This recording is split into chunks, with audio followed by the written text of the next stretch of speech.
Mga apo, makinig kayo. May kwento akong magpapakilabot sa inyo ngayong gabi. Naaalala niyo ba ang pinatubo? Tanghali pa, pero parang gabing abo sa langit, abo sa lupa, para kang nasa ibang mundo. Pero hindi lang abo ang naiwan. May mga kaluluwang naiwan din. Noong mga panahong yun, may isang batang nurse na nag-volunteer sa evacuation center. Pagod na siya sa kakabigay ng relief goods.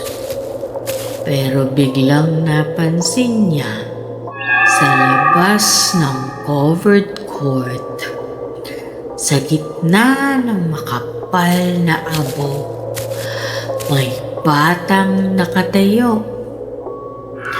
Maliit, parang grade school. Puti ang suot, pero puro abo. Hindi mo na makita ang mukha. Nilapitan niya at ang bata'y bumulong sa kanya. Miss, naiwan si nanay. Pwede mo ba akong samahan? Naawa ang nurse. Sumama siya. Lumakad sila sa gitna ng dilim at abo. Tahimik ang paligid. Wala kang maririnig kundi ang sariling paghinga. Yabag sa abo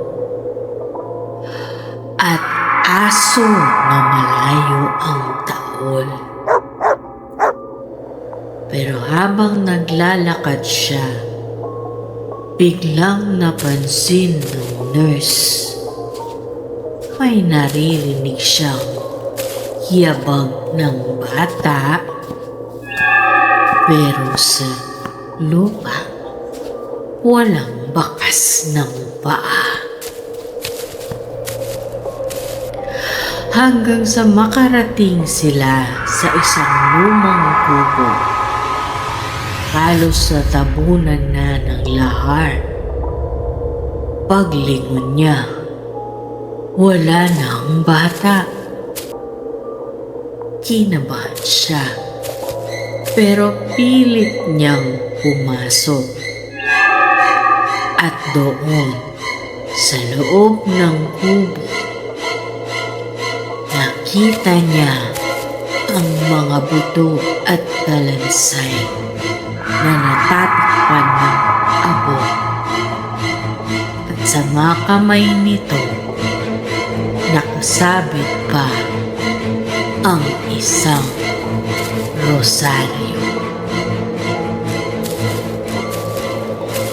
Kinabukasan, sinabi ng mga sundalo, wala raw batang nakarehistro sa evacuation center.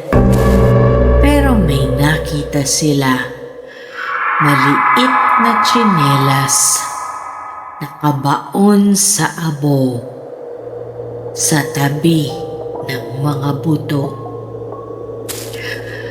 Mga apo, tandaan nyo, kapag may bumulong sa dilim, huwag kayong lilingon. Dahil minsan, kaluluwa na lang ang kasama ninyo.